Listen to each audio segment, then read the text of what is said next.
Veľa ľudí si myslí, že anarchia je chaos,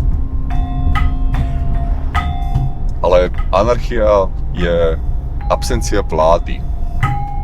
Drvivá väčšina ľudí žije v anarchii, pretože o drvivej väčšine veci rozhodujú sami, bez nejakých interakcií alebo intervencií zo strany štátu. Že bežný život je de facto anarchia.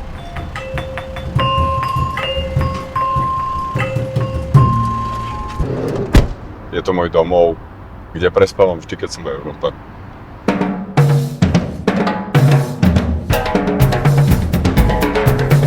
Potom v 68. roku, kedy vlastne boli silné politické tlaky zabrániť ďalší slobodný vývoj Československa. V tej dobe vznikla táto chartistická organizácia Charta 77. Boli to intelektuáli, umelci, alebo novinári, a boli tu filozofi.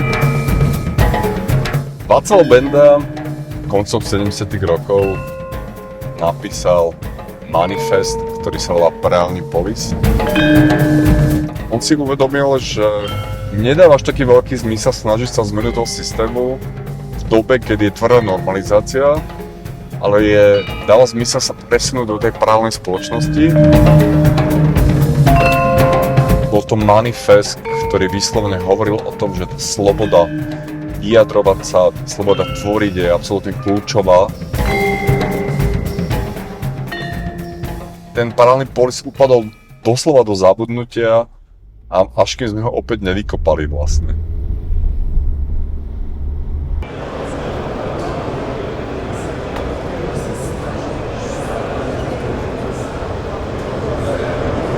Kluci, tady máme hlavního toho. Guru. Business Czech a Slovenská už presťahovali vyše 300 klientov. My máme akože prehľad o aktuálnej legislatíve a podľa súčasnej legislatívy je to v pohode.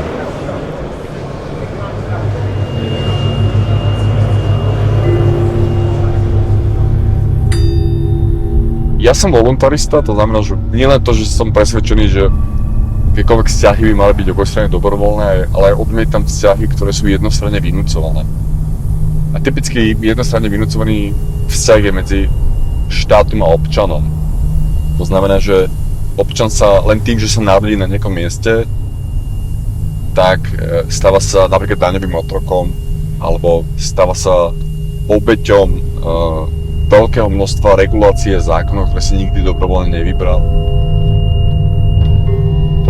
Ja si nemyslím, že sa nejakej anarchie alebo systému bezvládia dožijem počas môjho života, ale myslím si, že je to smer, ktorému by sme sa mali približovať k väčšej slobode a k rešpektovaniu slobody všetkých ľudí vlastne.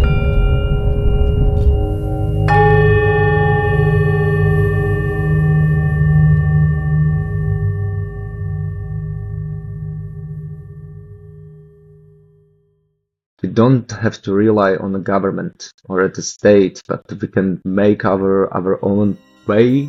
So you can build your life as good as you can, and you don't have to rely on anybody, especially the government. And yeah, Bitcoin is one of the tools that can help you on this path. Take care of your money and don't rely on fiat money.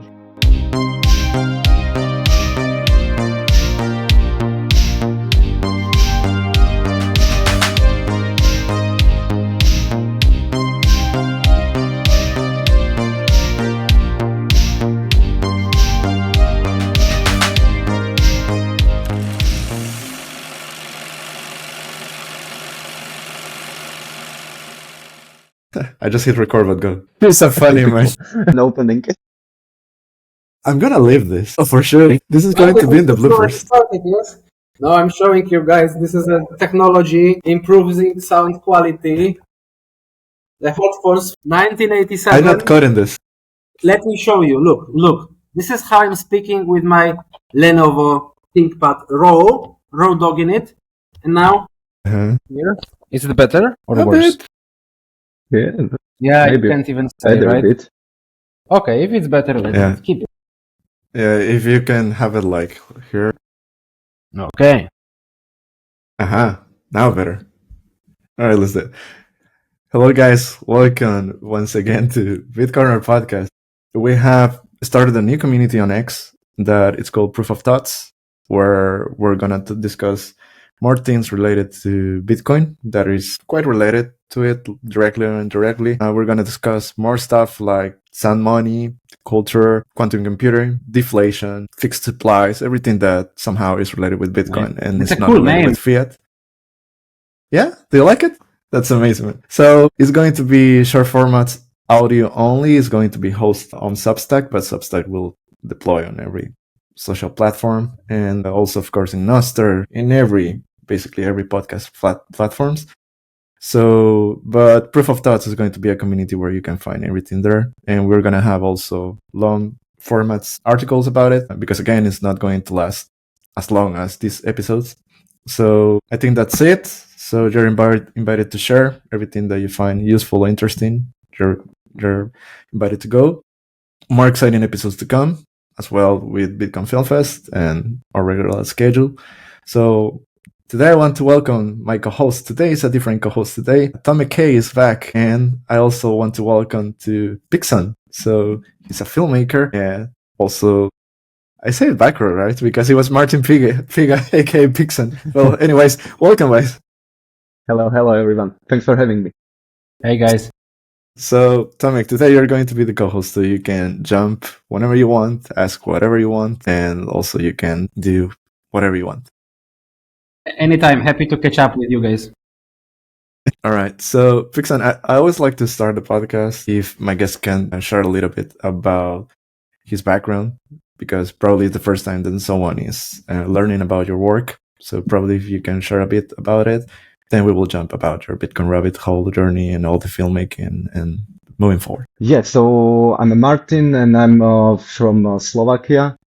I'm a filmmaker. I used to study a movie editing, and this is what actually I'm focused most on. And I started my own project, Parallel Space, which I'm directing. We are probably going to talk about it a little bit later. And yeah, I'm a filmmaker who fell into the rabbit hole, and now I'm here. That's cool, man. Where do you find, or better say, when do you find the value of Bitcoin?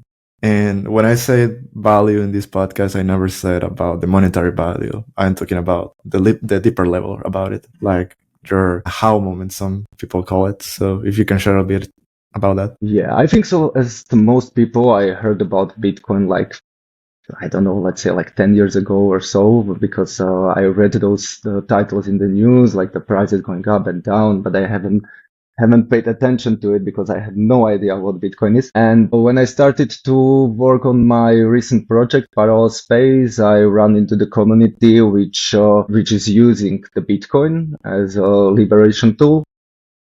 And I started to study it a little bit, but still I was just looking, what is this technology? Why we need some new kind of money and stuff like this. And I think so that my breaking point was actually when the war at the Ukraine happened, when it started. And I was, because I'm originally from Košice, which is east side of Slovakia, which is pretty close to Ukrainian borders. And I was looking like really closely, like what's going on and how the people react and all the migration from Ukraine and stuff like this. And that time I realized like how fragile the whole, like the fiat money, the whole system, like fragile it is. Because the people at the Ukraine, like from one day to another, the value of their money were like falling down. They had the problem to went out of the country. They had many problems how to avoid the whole situation with the war. And then I realized that time, like, okay, this is like the main point of a Bitcoin, because nobody can take it. I can have a self custody. I can be my own bank. It's a worldwide, like the money system, which I can take every time when I need. And I think so that time when the war began, I realized like, what's the value of a Bitcoin. Well, yeah, that's actually a very specific case of study, right? And I personally have met some Ukrainians that had to use it because, as you mentioned, the whole situation, right? The banks were frozen, and they couldn't speak with in the whole system. So yeah, absolutely. That's what was really, the community that you said? I'm Mhm. sorry for jumping in. What is the community Go that ahead. you mentioned that were focusing on Bitcoin as liberating technology? There were mostly people from Prague. They established the Parallel Polis in the Czech, and like this crypto anarchist community from Czechoslovakia. They are heroes. This is a really great initiative. The time I'm in Prague, I love visiting Parallel Polis. Whatever you might say about crypto bros or cryptocurrencies, they are not Bitcoin maxis, but they are also then cannot be called bros. They are real hackers, anarchists, and they care about the revolution that these technologies bring. Absolutely. So, well, we can jump in about their film, like Parallel Space. So, That's where the title comes from. Parallel Polis, Parallel Space, no? Yeah, Inspiration is there at least, right? This idea of having Yes, building, I guess, yes. because so the they idea, are the right? inspiration of this. Like the main character of the movie, he is one of person who built the Parallel Polis. Now that's why he's the protagonist. Yes. And So in you general, can- like this what? idea of like parallel spaces, polis, parallel cities. Sometimes I see some NGOs use it. Is that to achieve freedom, as I understand it, we don't need to change the institutions from the within, vote good politicians into democracy, but rather build something on the side in agoristic manner, in parallel with our own ways to communicate, with our own monetary system, besides from the system. You don't have to fight the system, you make it obsolete for your own purposes and for your own community, and then showing by examples, you might bring support and people from the other side, right? Yeah, maybe if you can give us like a context for people that don't know about exactly the concept of parallel structures, I guess, right? Like if you can give us like a I don't know, a review about that. Yeah, the parallel structures are actually the communities that they are like in a shade area where there is like that they are trying to do so little to the government that it's not illegal, but on the other hand to build their own like ecosystem of working together. They are using like the cryptographic tools for it. One of it, of course, is a Bitcoin and cryptographic communication, and they're making like the community, which is actually like the society, which is not based on one place in one country, but the people who are like similar minded and they are located all around the world. Tomek, do you want to add something or ask something about it as well? I guess this, I also set up some context how I understand it. I like that there still are there movements like this that are, I come from like libertarian movement, and we have our group of intellectuals, organizations, NGOs. Then now I'm in Bitcoin space, and you guys also know that we have lots of policy institutes, projects, open source organizations, etc. But still, there is this Free Cities Foundation or Parallel Polis or some kind of groups that do not specifically say that they are libertarians or Bitcoiners, but if you go there and you talk to them in person, they very much are. And I appreciate that those are also parallel structures to this freedom movement that at least I know from experience, and they always fascinated me. And Parallel Polis also is a fascinating place. Yeah, actually, it just came to my mind a question that actually I want to ask to both of you. But how do you think that Bitcoin has changed the way people think about nation states and self-sovereignty, especially? I don't know, Pigson, if you want first. Yeah, I think so. This is a hard question because like there is many people in the Bitcoin that they are like just speculating on the price of a Bitcoin, that they are not paying attention that much to the value of a Bitcoin, which is not just the price, but what it's behind the Bitcoin, like ETFs and stuff like this. The people are not paying attention to the Bitcoin. They are paying attention to the price.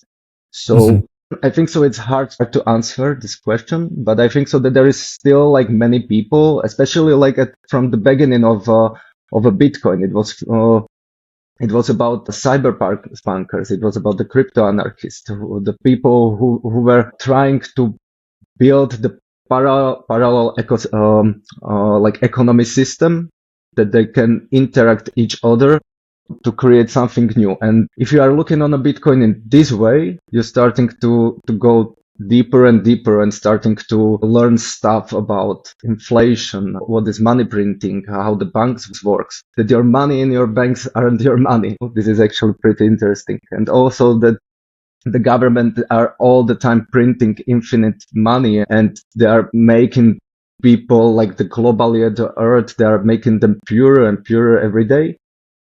So if you start to dig deeper into it, you're starting to think pretty much different about the government, like what government actually is, why we need the government, if we even need the government, like there is like many questions that like pop up when you start to think about the Bitcoin in this way. Yeah, exactly. Bitcoin, definitely getting interested in it eventually gets you, as you said, learn about these ideas and try to ask more difficult questions.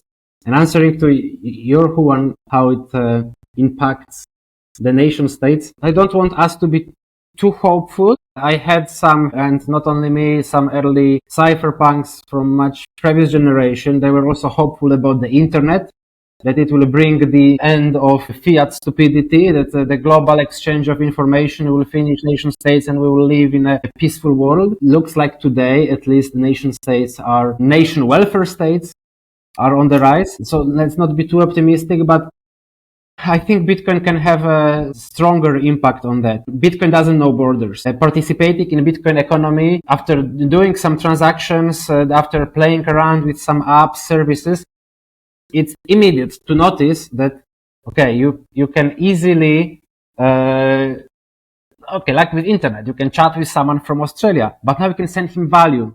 Now try to do a bank transfer to Australia. I don't even know if my bank allows for it, or how much would it charge? How much would they check? How much money I'm sending? How long would it take? Even to next border countries around Poland, I would have problems sending money. And Bitcoin, fixes it, not knowing borders, not discriminating against, okay, if you are maybe from Ethiopia, we don't let you make account, or if you are from Palestine, you are an OPEC sanctioned country, something, and we cannot provide you any services. Bitcoin doesn't check your name, your nationality, and then I guess this will have some rolling effects on people's perception of nation state. Hey, do we actually need this organization to take care of our transfer of wealth? Do we actually, and then later following questions like Pigson mentioned, does this nation state need my money? And with this Bitcoin, actually, they cannot take my money. So where they get it from? Something is not right here, right? So I guess those impacts are maybe not directly measurable, but theoretically obvious. Yeah. Actually, there's there's a meme that sometimes it pop up to me on X, that it's like an image with separated in two columns, and one it says like, is the frontier between France and Monaco, and you see the road of France and you see the road of Monaco, and it says something like, guess who paid taxes, or something like that. And the Monaco one is like beautiful, well done, clean, everything. Then you see all the France, and it's all with all the holes, and it's a mess. It has a lot of garbage. Damn. So yeah, it's a very well illustrated image. And the other thing that I want to add is that, yeah, that's, for me, that's the beauty of Bitcoin, right? That it gives you more layers. That's why at the beginning I was saying, like, I was thinking about what else to do in the podcast. That's why I mentioned that I wanted to do all these things, like to start talking about monetary policies and money, private, to computing geopolitics, because somehow it's related with Bitcoin. I mean, there's a whole thing in there, right? But with fiat, we never ask those things. With fiat, we just learn like that we had to pay taxes. But why do we have to pay taxes? That there's inflation, but why is inflation? We just take it for granted because we never act those things until we start studying Bitcoin, right? So for me, that's really powerful. I think it's also interesting to observe that Bitcoin is it's a huge project. It's a very strategical industry. It's something more impactful than, I don't know, microwaves or energy drinks. But in many areas that are big, there is a common misconception that we need state to be involved in it. That without state, we wouldn't have space travel. Without space, we wouldn't have the internet. And right, there is there is explanation for that. State extorted some resources from us and took free minds to work on this project so they could develop internet faster than their rivals on the Cold War could. But in Bitcoin creation, there are conspiracy theories about CIA involvement. As far as they are conspiracies, it's one of the largest infrastructure projects in the world that it doesn't need state permission, that it didn't need state investment, state planning, state care. It's a good example. Hopefully we will have more of this in other areas. Absolutely. Actually, I want to jump back to your film. So if you can tell us more about it, like you already mentioned about that it's about parallel structure, and you mentioned Pavel, but you also mentioned that you went to South America. So you're still doing the film, right? But I don't know if what can you share with us, and if you can give us like an image or the context of what it's going to be about in general. Yeah. Like in this movie, I want to make a research that these days the society is really polarized. Like there is like, let's say, like in simplicity, like you have these big two groups that are trying to, through the elections, like force the other group to behave somehow, to live in some way. And in my opinion, and I don't think so, it's just my opinion, that these two groups, they're like dividing too much and stop to talk to each other. They stop to having a discussion. They are just trying to beat the other group. And that's why I started to make a research about this parallel societies, about the people who are trying to make the impact of the government on their life, like limit the power of the government on their life, and try to build like the new kind of a society, which is not, which this society is not trying to actual system. They are trying to make something new, like the third way. Like you have this in simple way, you have like a communistic way, and you have like a democratic way, and these people are trying to make something in the middle.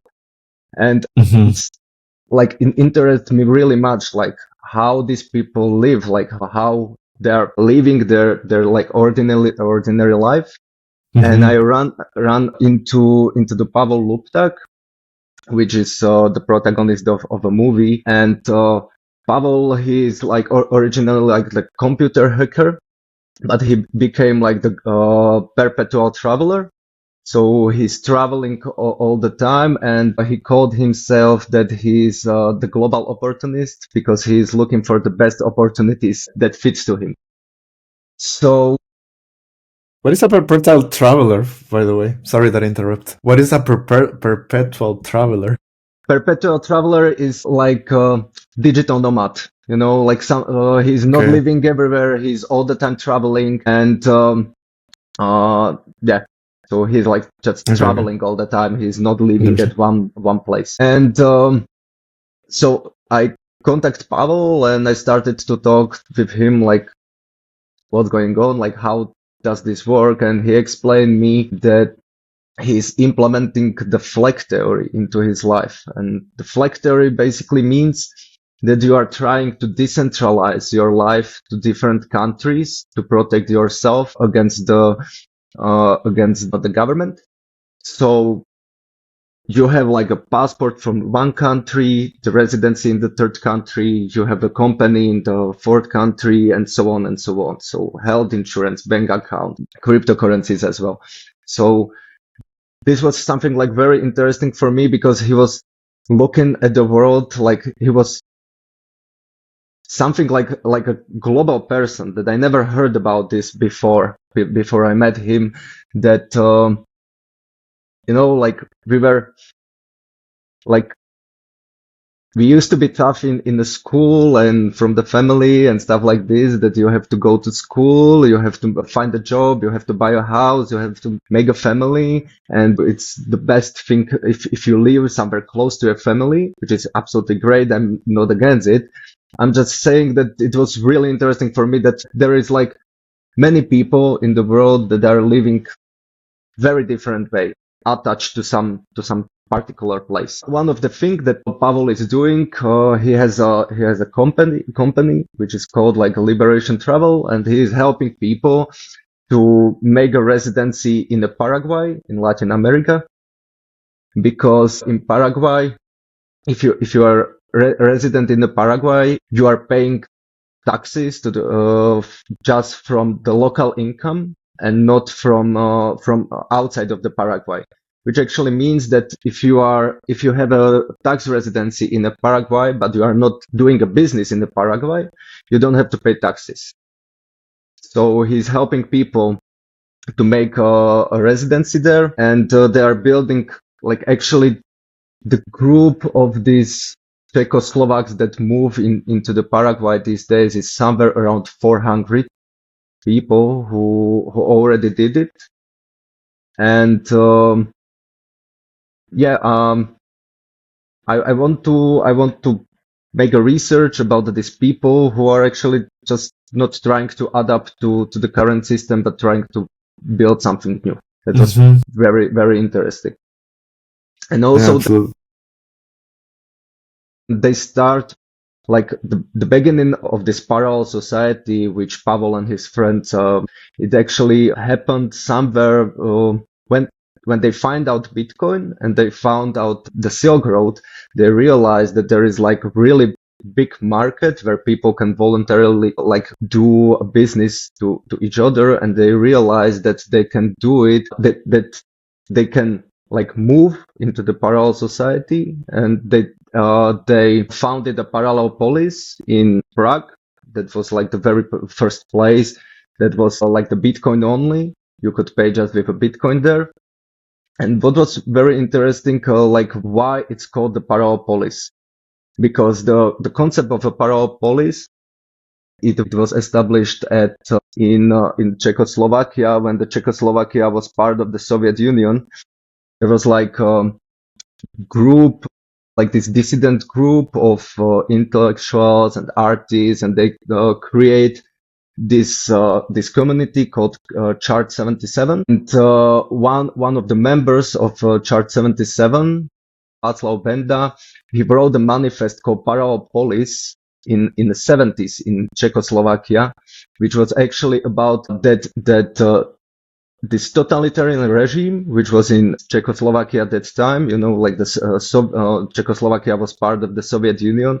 They realized that if they want to build like a better, but if they want to build like a better community to help each other, they need to make like these parallel systems and parallel schools, parallel economy, parallel news and stuff like this. So it was actually really interesting that it's not something that they like made up because of a Bitcoin, but it was like this idea about the parallel structures was made much earlier before.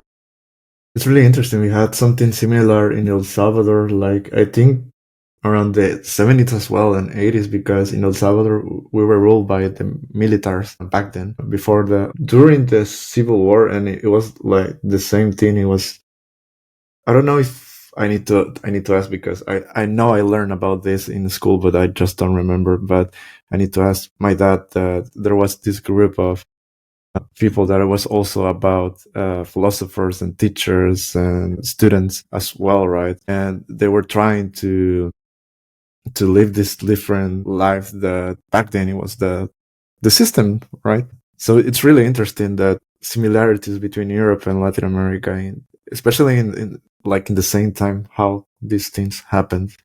Yeah. And I wonder how everything have evolved if we had Bitcoin back then, right? I think it will be something really different, like for real. Yeah, but we have a Bitcoin these days, so we have to take our step.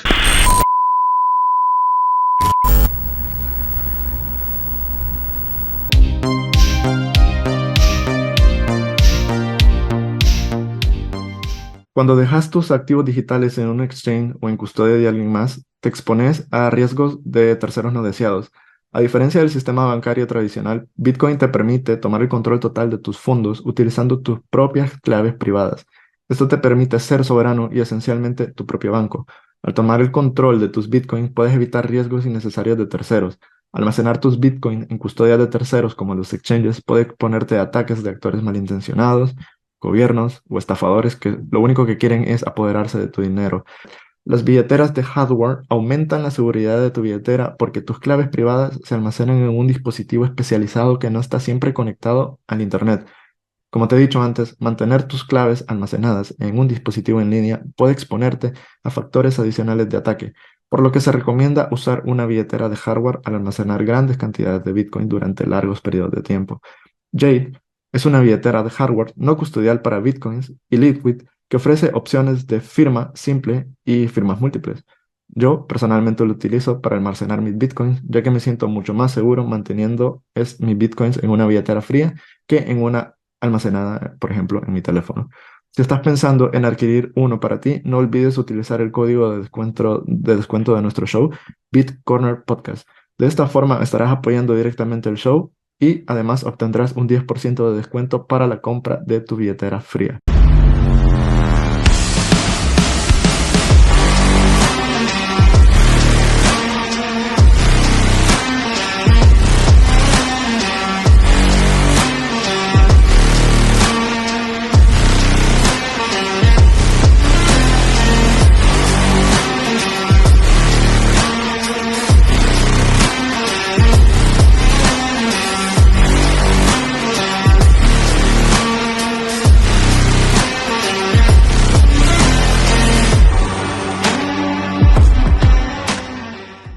Back. I didn't forget you. Okay, perfect. So that it was that no. That it was very similar in El Salvador back then in general, in all the context, because back then we had, in the 80s, we had our civil war, but back then we were ruled by the militaries.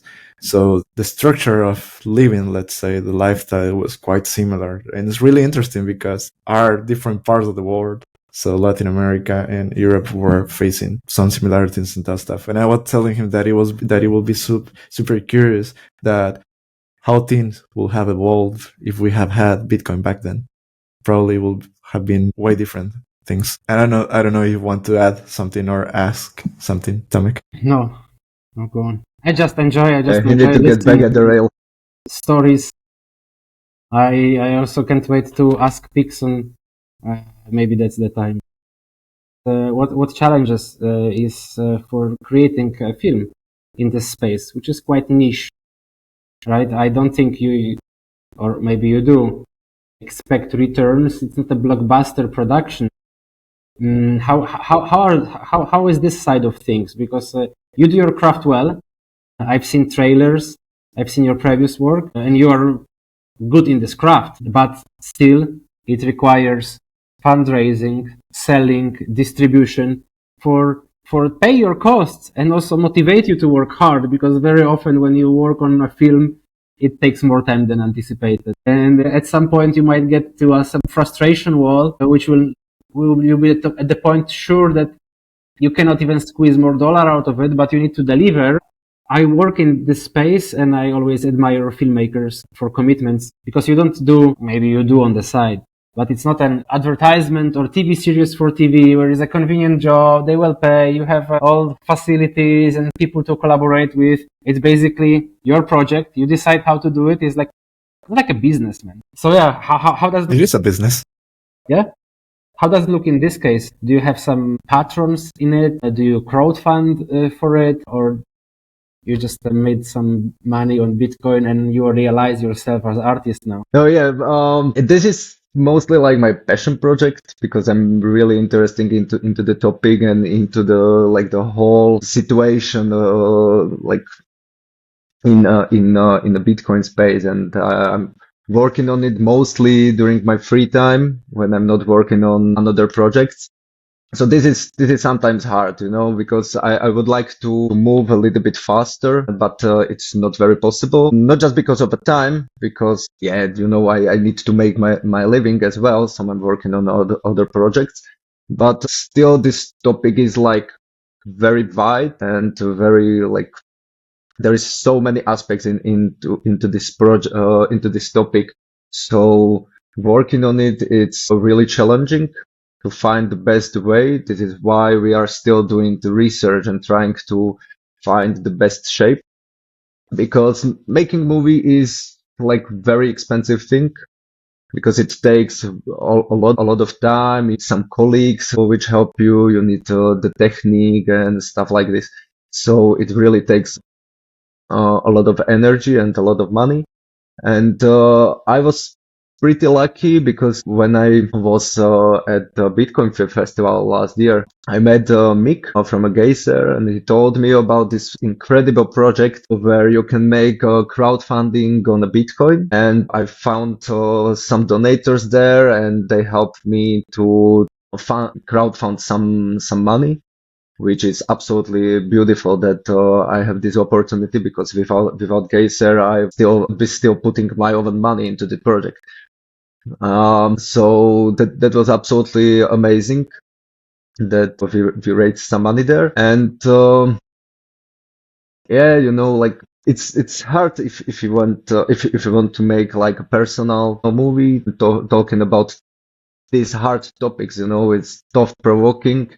It's not something like that ordinary person just can, you can't tell him just these thoughts and he will be like, okay, yeah, that's great, let's do it. And like, no, it doesn't work that way, And I think so that this project, this movie, when it will be like screening somewhere, I'm pretty sure that there will be like tough debates, after the screening as well, because it's not the topic that is like easy to proceed, especially in that short time as a movie, like in 90 minutes or so.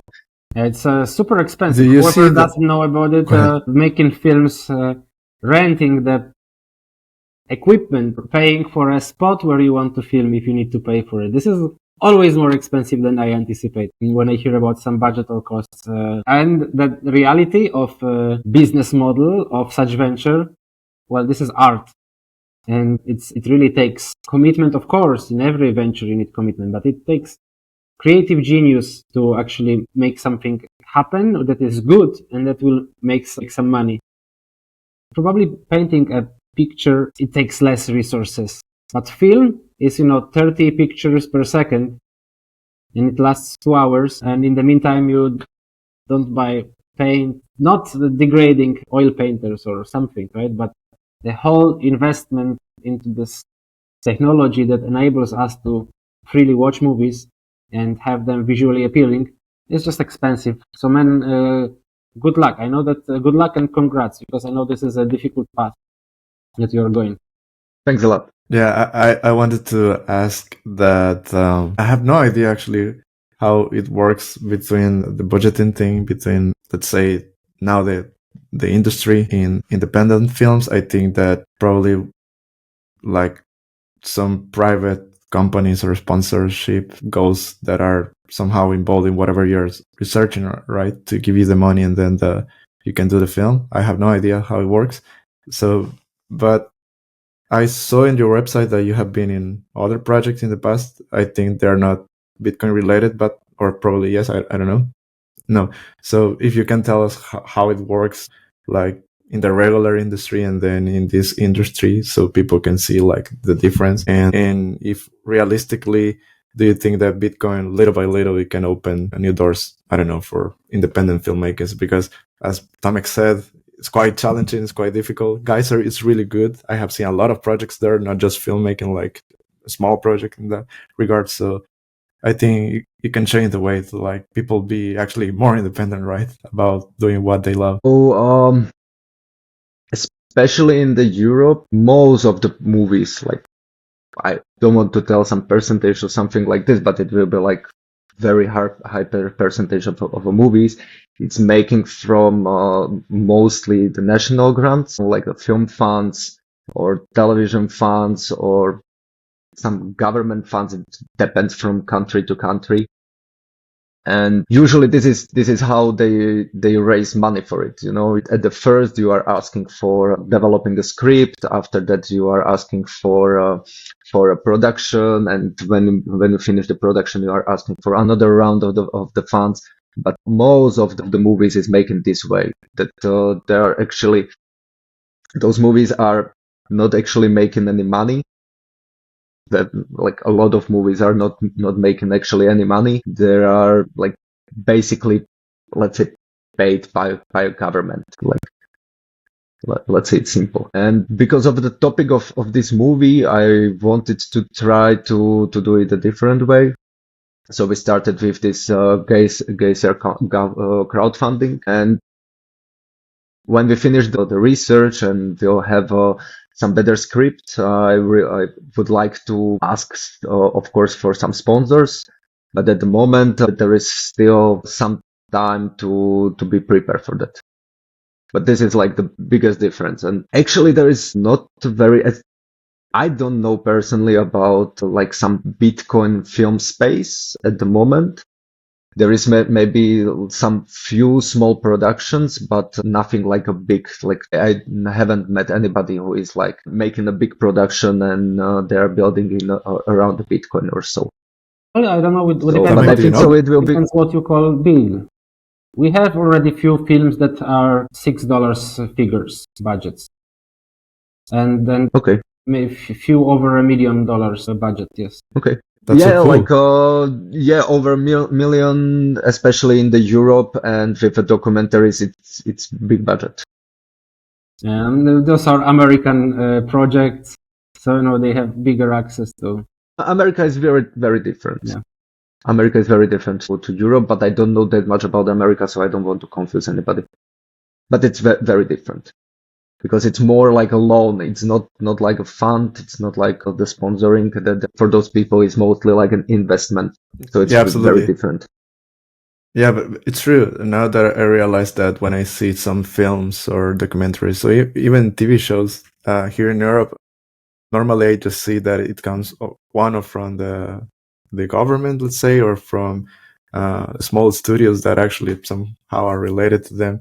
And then if it is a success, right, then they come like big production, like, I don't know, here in Spain, Movistar or Netflix or whatever buy it, and then they made the whole production, right?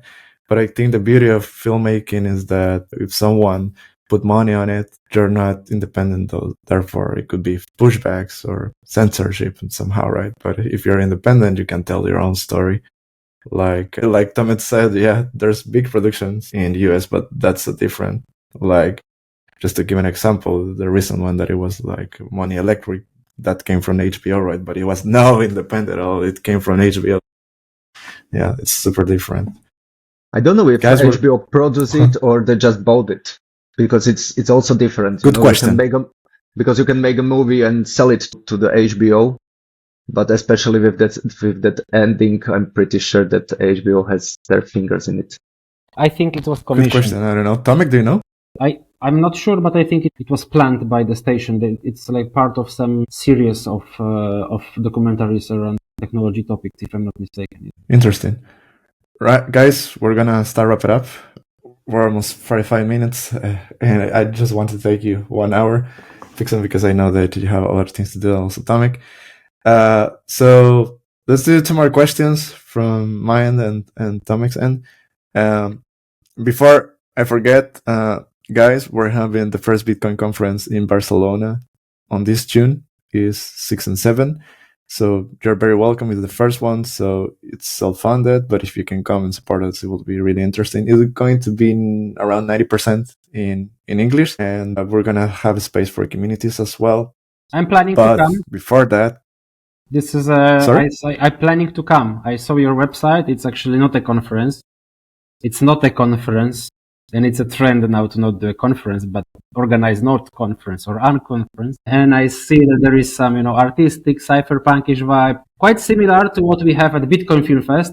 So if anyone considers their summer, spring season, Bitcoin Film Fest is in Warsaw, May 22. Barcelona is on June 6th, 2 weeks later. So you can stay a bit in Poland and get some nice flight to Spain and meet same people, because lots of us will travel to both conferences. And I really look forward to those events more than typical, BTC conference, where there is like stage that you don't attend. You anyway talk with people outside. There is lots of booths with mining companies that I'm not interested in. So I'm sure they provide lots of value to people, but I see that some part of Bitcoin community kind of grows out of conferences, right? Because every year to repeat the same. Anyway, we are in a bubble.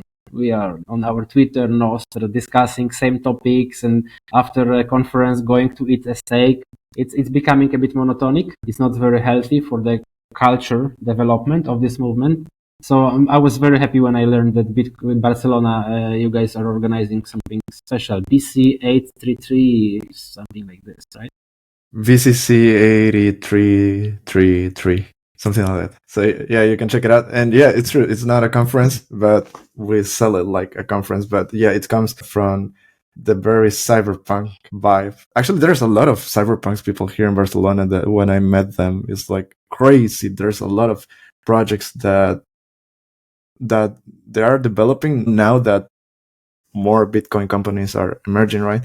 But from the beginnings, like from 5 years ago, 6 years ago, the only thing that changed is that now they had the money to develop it. So, but they had the ideas and everything. So yeah, it's going to be different. It's going to be way different. Also, the Bitcoin Film Fest, I think those are quite different from the regular ones in the United States and other ones that you see in Europe. So yeah, it will be interesting to come. Pigson, you're also welcome to come here. Yeah, I would like to come. Yeah. So we're going to start wrap it up. My first question for me is that now that you have been working in this project, you have learned a lot. It's still in development, but any insights or like something that you find really valuable learning on this new project, this new research that stick with you and that you can share? And a second question related to that is that what is the most valuable thing that you have learned in the Bitcoin space, or that Bitcoin somehow give you into your life? Sorry. What was the first question again? Like, what do you mean? All right, so the first one is that now that you do this research, what is like the most valuable thing that you have learned and everything that you're doing in this film? Like, you have learned a lot of things, of course. And the second one is the same question, but just Bitcoin related. Like, what's the most valuable thing that you have learned on Bitcoin? Yeah. I think so that the most valuable thing is that what I have learned is that we don't have to rely on the government or the state, but we can make our own way. We can make our own reality. Actually, everybody is living in their own reality. So you can build your life as good as you can, and you don't have to rely on anybody, especially the government. I think so that this is very valuable for me. And yeah, I think so that the Bitcoin is one of the tools that can help you on this path. And I think so that it's very important to be a self-sovereign, to have like self-custody, and to like take care of your money and don't rely on fiat money. Absolutely. Tomek, I leave you the last question, because the other question is just a Martin, regular question. What is your dream project? Do you have something in mind that, like I don't know, some film idea that you want to realize, and you were like, I don't know, since years thinking, I want to do it. At some point, I want to do a history of this and this. But it always takes time to meet certain people, to get resources, to get funding. So, do you have something, some dream project in the back of your head? Oh, it's very hard to tell something like this, but I think so. At the moment, like my mind is very much occupied, but by parallel space and working on this project, and this is something what I have in my mind at the moment, and this is something what I want to tell people, like we don't have to argue each other all the time. We can build our own way, and become the part of the society that is voluntarily. So at the moment, I'm focusing just on this project, and I don't think so it's necessary for me to think about some other stuff, because this is like occupying my mind very much. Okay, if you get one, Live in the present. let me know. We will try to pull some strings and help it happen. That's awesome. And related to that, one, how can people support your work, and where can people find you? You can find me on Instagram, on Twitter. You can see my work on my website. I can give you links in show notes. For that. Yes. Yeah. I'm gonna add it to the show notes. Yeah. So I can give you my website and my Instagram, where you can see all my previous work, and you can find more about the parallel space on the Geyser. But I will be updating this. I will be updating the project in a few weeks. I will be sharing. Do you have a date of release or not yet? Not yet. We were talking with a producer somewhere around 2027. Hope so. Look, I hope so that we can manage to. You already work on it for some time. It takes a lot of time. When I was just editing my first feature, I was editing it for 2.5 years. Wow. Just editing, not shooting, not writing. Okay, I'm setting a reminder for the Bitcoin Film Fest 2027.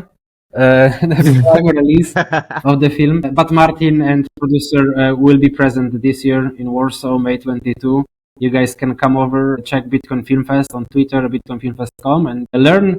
Also on the show notes About parallel spaces. Juan will be there. You can meet those two superstars and also learn how these nice movies are made and what actually Martin is cooking with his film. All right, guys, I think that's it. Hold on, I always say goodbye, but this time, Tomek, goodbye. Take us out of here. Can I get admin privileges? Where can I kick you out? Thank you, Juan, for arranging this and bringing us together. Me and Pigson, we try to get on a call, but always one of us is busy. So now we had a bit time to chill and get up to date what's with parallel spaces. I hope we all can do it live next time in Warsaw. Juan, I've been the first season of BitCorner. Some of my friends visited it. I'm glad to see that it's not one of these projects like I sometimes start. I want to start a podcast and then I record 3 episodes. I don't edit them. I drop it. But you continue. You grow. Bring guests who maybe wouldn't surface.